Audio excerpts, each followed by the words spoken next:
Wala po mga ka-power. 1:30 na ng umaga.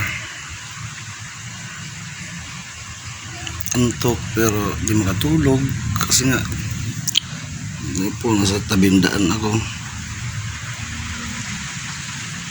Maraming nagdadaan-daan, nalasing. Hindi natin alam mga nasa isipan nila.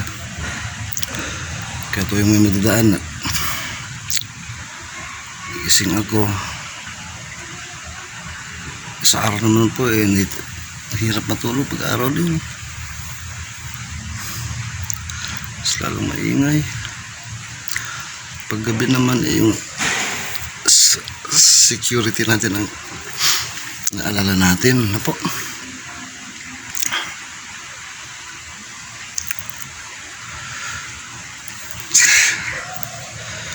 Hirap. Di ko sukat akalain ang magawa sa akin ito kasi iba po yung pagkakilala ko sa kanya. Pagkakilala ko po sa kanya,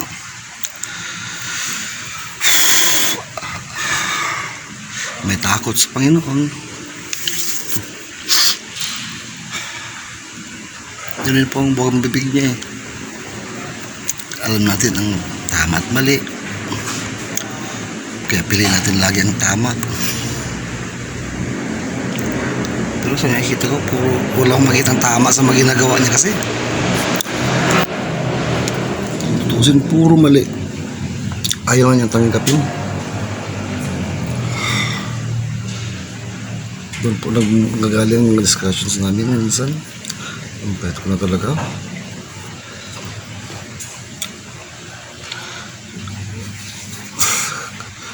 Gusto ko na po umuwi sa probinsya.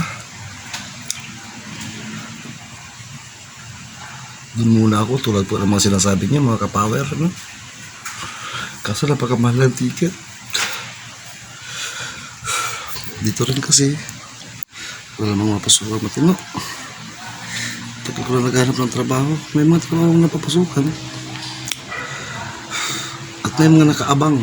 Sa totoo lang, may nakaabang, pero di ko na kaya. Di ko na kaya.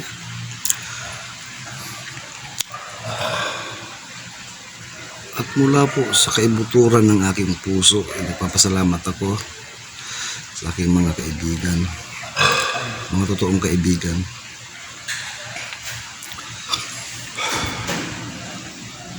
Tulad po nila Thinking Body, Boston Ying,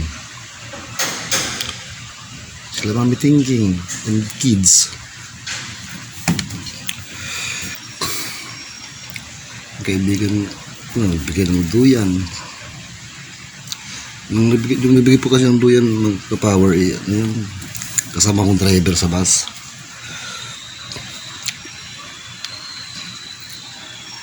At isa rin po sa mga nakakaintindi at umaalalay sa akin.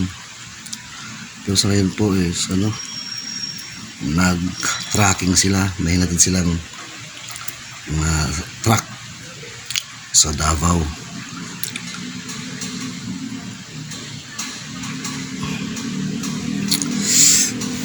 Kaya saan ako babalik sa linggo.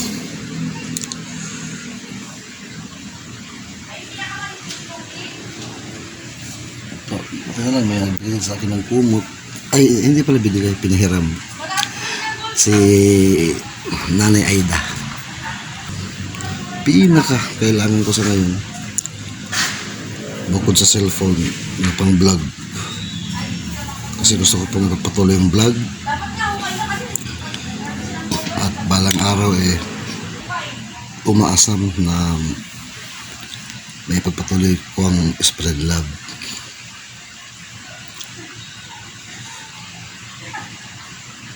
Ako pala mga ka-power, no?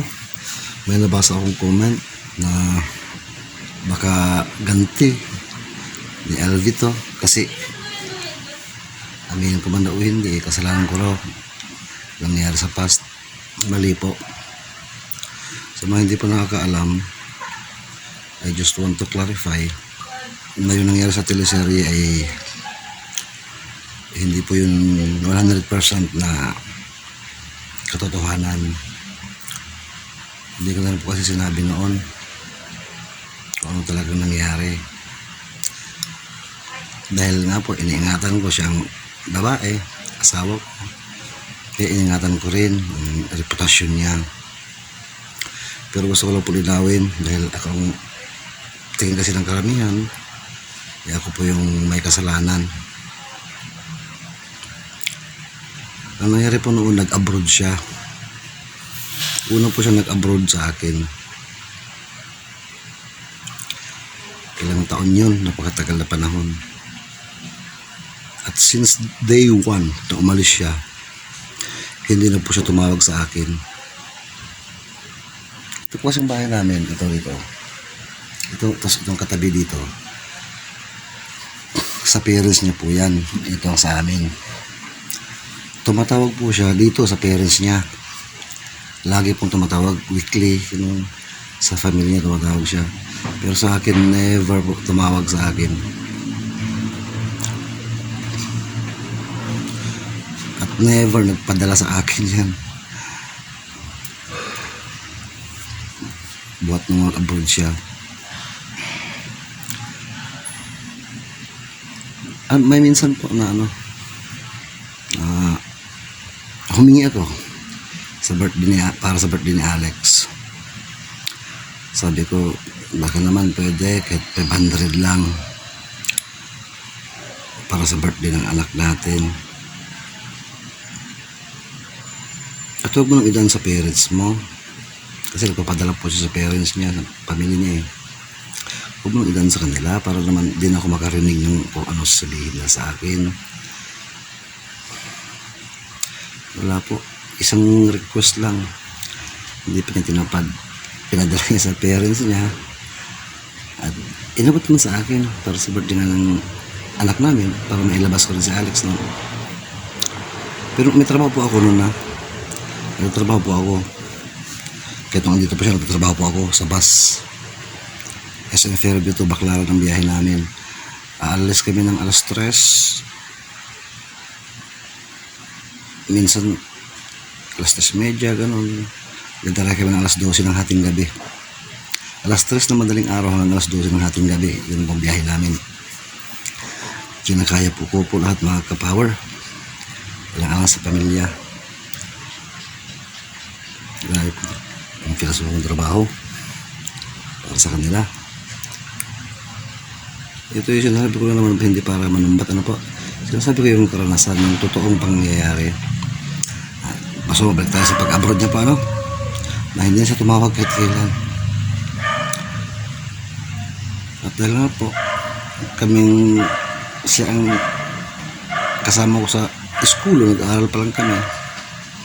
At nagkakausap kami tungkol sa mga pangarap namin, sa gusto namin, gusto ko, gusto niya. Nabubuo yung mga pangarap namin, mga gusto namin mangyari. Gumuho po ang mundo ko nung nangyari na nag-upload siya, na kinalimutan ako. Na-depress ako. Kaya kung ano ng mga pinagagawa ko sa buhay ko, hindi ko na alam. Na nakarte ako ng Imus Cavite. Nung sa Imus Cavite po ako, pariwara na po ako nun. I give up talaga. Give up na talaga ako eh. Naawa sa akin yung isang matanda na nagtitinda sa tabi ng palengke. Yung lare kung tawagin, nilalatag na nila ng sako. Tinda siya mga medyas na hinahangon sa Baclaran. Kinausap niya ako.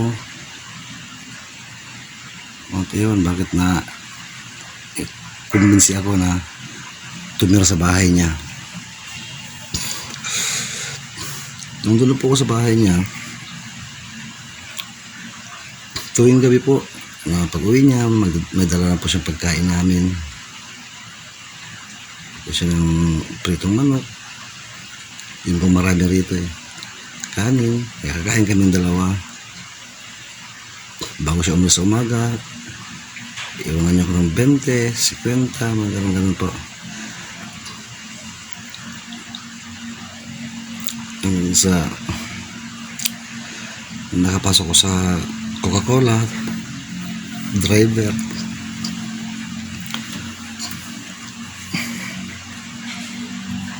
Pero bago po ako nakapasok sa Coca-Cola, mga kapower, no, nakilala ko nitong pangalawang naging asawa ko, na siya nag-motivate sa akin na kalimutan mo na yun para di ka na ma-depress, para makabangon ka. Iniwan ka man niya, eto ako, nakahanda akong tulungan ka para ibangon ka uli, abroad ka. Ayan po, nagkaroon ko ng pag-asa uli kapag trabaho sa Coca-Cola para maka-process ng mga papeles ko habang nag-a-apply. Kasi nakalabas po ako sa Saudi. Ano po trabaho ko noon, aircon technician, car aircon. Nag-i-install kami ng mga aircon sa mga sasakyan na walang aircon, yung mga refrigeration, yan, ginagawa namin yan, mga close van na refrigeration. At doon na po kami nagpakasal. Ang pangalawang naging asawa ko. Napakabait po. Wala akong masabi doon. Doon rin kami nagkaanak sa Saudi.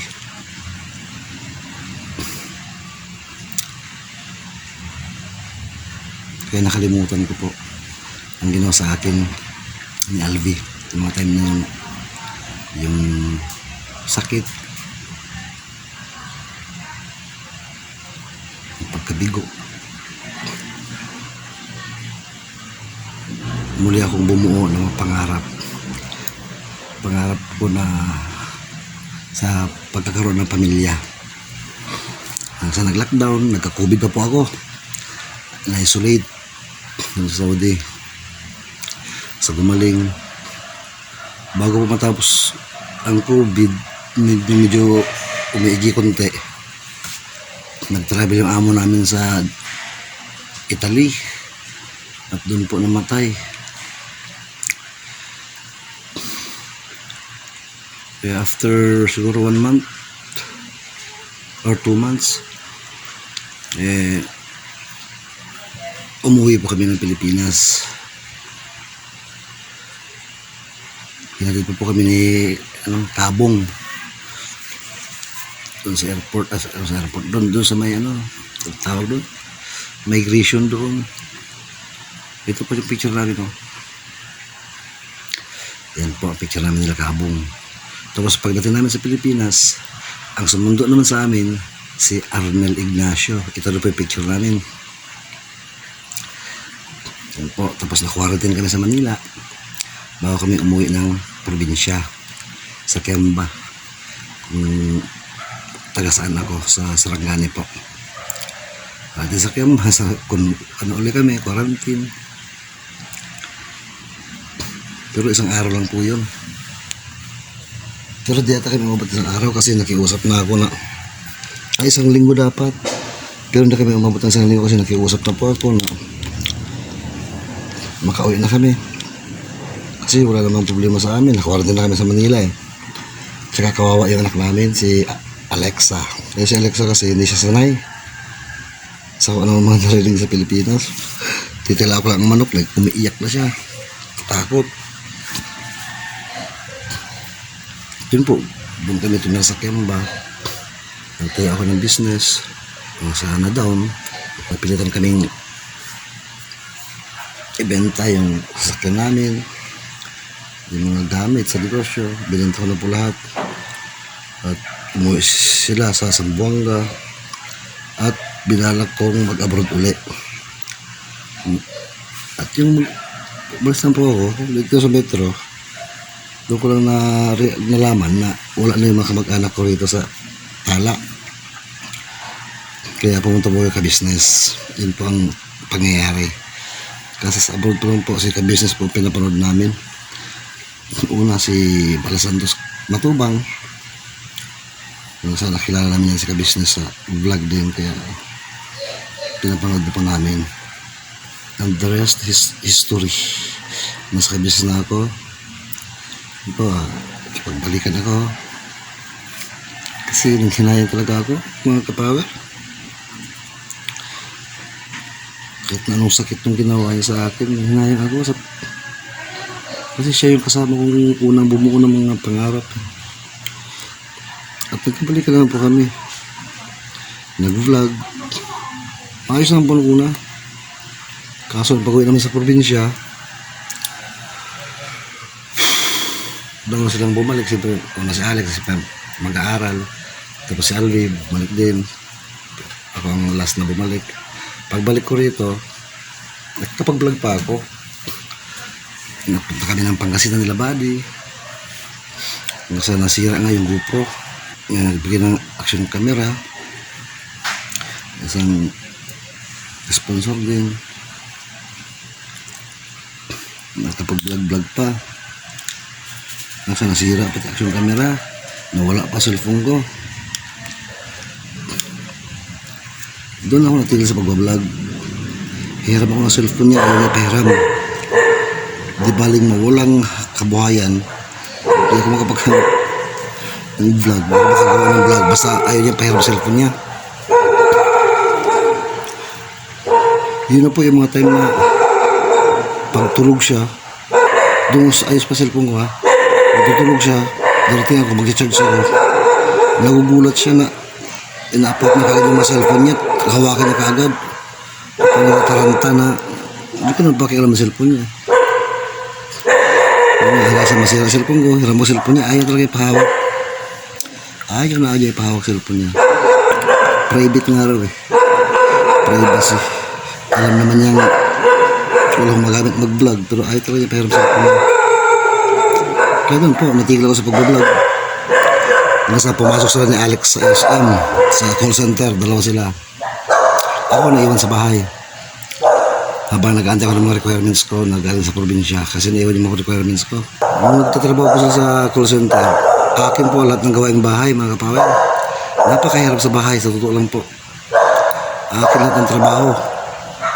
Ginawa ko lahat ng makakaya ko. Paglilinis, bago sila dumating, nakapagluto na ako.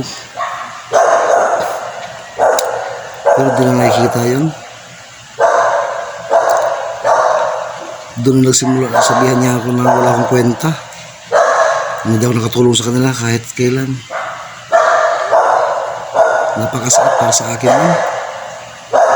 Wala namang sulo sa bahay eh. Pero pagdating sa trabaho, hindi ko mas mabigat trabaho sa bahay. Napakasakit. Mga sinasabi sa akin. Tapos, hindi man araw-araw yun, pero lagi nagano'n sila sa akin. Wala siyang katuwang. Ano yun? Kaya, na-down ako. Pasakit. Binibagi mo yung lahat mo. Kasi tulungan na eh. Kailangan mag-asawa dapat eh. Tulungan. Binibagi mong best mo. Tapos, sabihan ka ng gano'n, wala kang kwenta. Hindi ka nakatulong kahit kailan.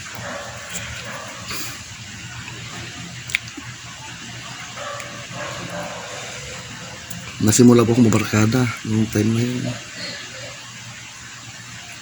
Kung sino siya nakahalubilo ko. At aminin ko mga ka-power, no? Napasok ako sa bisyo. At alam niya yun.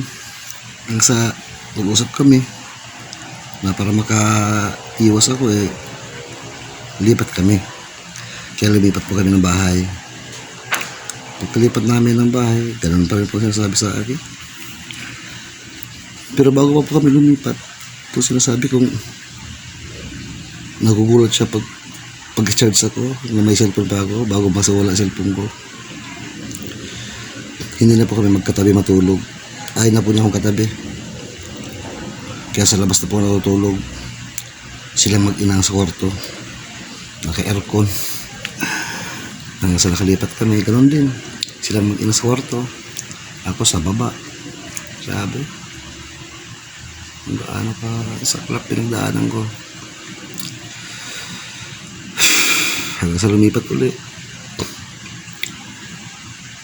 Ayaw po niya hindi ko maintindihan bakit hiram ako ng 100 sa kanya para panggas man lang makapunta sa ina-applyan ko.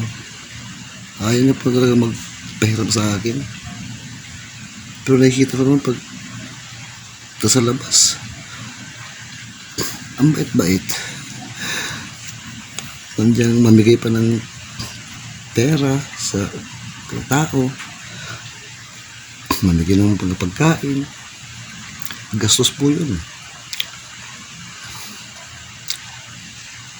Ang iba walang mga vlog yun, mga kapower, no? Napakabait niya. Pero sa akin, hiram lang, ayaw magpahiram sa akin. Ang gatir nga po niya, kaysa magtrabaho ka, mag-business na lang tayo. Mas maganda mag-business. Kaya nag-asikaso po, tindahan po siya sa sari-sari. Actually, maganda po yung sari-sari. Malakas ang kita namin noon. Tapos ako nag-barbecue. Pero kung nakukuha doon mga kapower, kanya lahat yun. Ang problema lang, pagdating ng mga bayarin, tuition ni Alex, bayarin sa bahay, tubig, ilaw, hihinga niya ako ng share.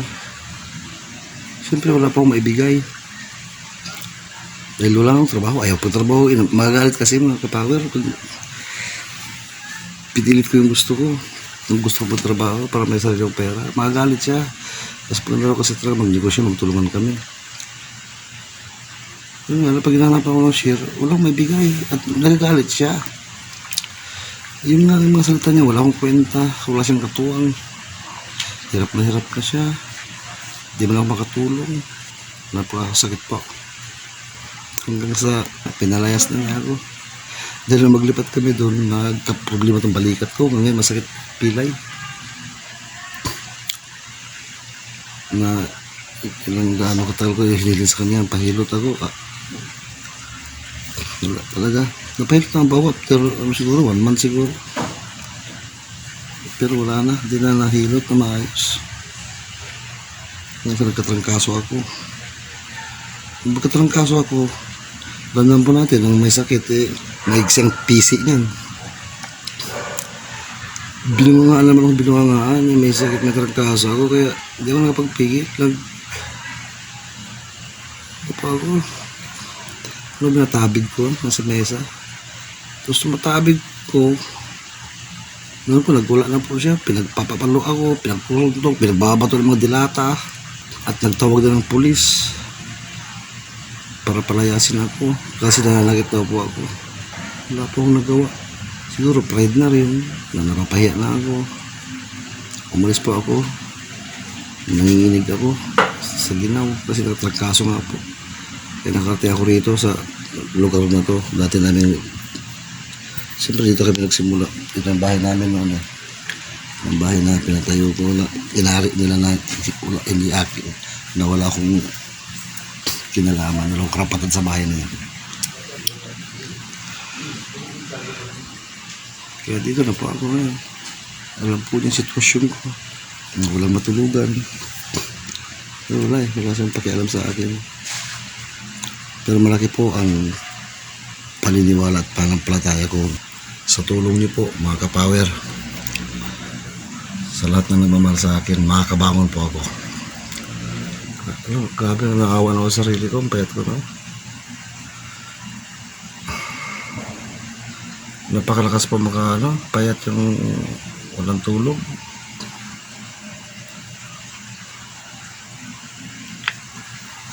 Kahit sino po mga kapamas, kahit yung 2 araw lang, na wala kang maayos sa tulog, babagsak katawan mo eh. Oh, haggard na ako. Tingnan ko sa sarili ko, haggard na ako na umitim na, di maintindihan. Kaya sana po may makatulong sa akin. Uwi ako probinsya muna. At babalik din po ako pag naka-recover na ako. Uwi ako para makapag-reset ng sarili. At pag naka-recover po ako, babalik po ako uli para mag-apply uli abroad. Nabimbing po kasi yung in-applyan ko kasi yung nagkagira-gira nga po. Nasa agency pa rin po yung passport ko ngayon. Pero yun nga po, na-freeze ang hiring. Grabe. Basta mga kapower, no? Ingatan po natin ang ating mga sarili sa man tayo naroon para sa mga taong nagmamahal sa atin. At kung mahal natin ang isang tao, ingatan natin. Sabagay, na-realize ko ngayon ko lang na-realize mula nung kabalikan kami, naiba naman po niya ako sinabihan na mahal niya ako eh. Never. At never rin siya nag-sorry sa mga ginawa niya sa akin. Lately lang, siguro past 2 days, nag-text siya na anong bago. Makalis na ba sila, no? Nag-chat ng ano na sorry. Ano lang. Pero personal, wala. Hindi, kahit kailan, hindi nag-sorry sa akin. At lahat ng mga katanungan ko na gusto kong itanong sa kanya, pag may tinatanong ako, galit ang kapalit, galit ang sagot niya. Nagagalit. Ayaw niya nga tinatanong ko siya ng mga gusto kong i-clarify. Napakaraming katanungan sa isipan ko, sa mga nakita ko sa kanya, sa mga napansin ko. Pero sa nagtanong ako, pambabastos ang sagot niya. Salamat po sa pakikinig sa talambuhay. Buhay ko. Gusto ko lang po i-share, no? Kasi ito po kasi mahirap sitwasyon ko. Wala akong makausap. Wala naman akong wifi. Nakadata lang po ako. Hindi po ako makapag-live para magkausap-usap po sa tayo. Tsaka walang magamit. Ito nga, isusuli ko na rin siguro ito pagka ano. These days. Sana may kasi may babasa ako na may nagbigay na rin cellphone sa akin. Pero wala naman pong dumarating para magamit ko sana sa pagbablog. Kasi may harap gamitin ito, mga kapower, no? Malikot. At yung memory niya napakaliit. Kaya nga din na po ginagamit ni Buddy ito. Basta tuloy-tuloy lang po tayo mga kapower sa pag-spread love at sa araw-araw na good vibes. Hanggang sa muli po. God bless us all.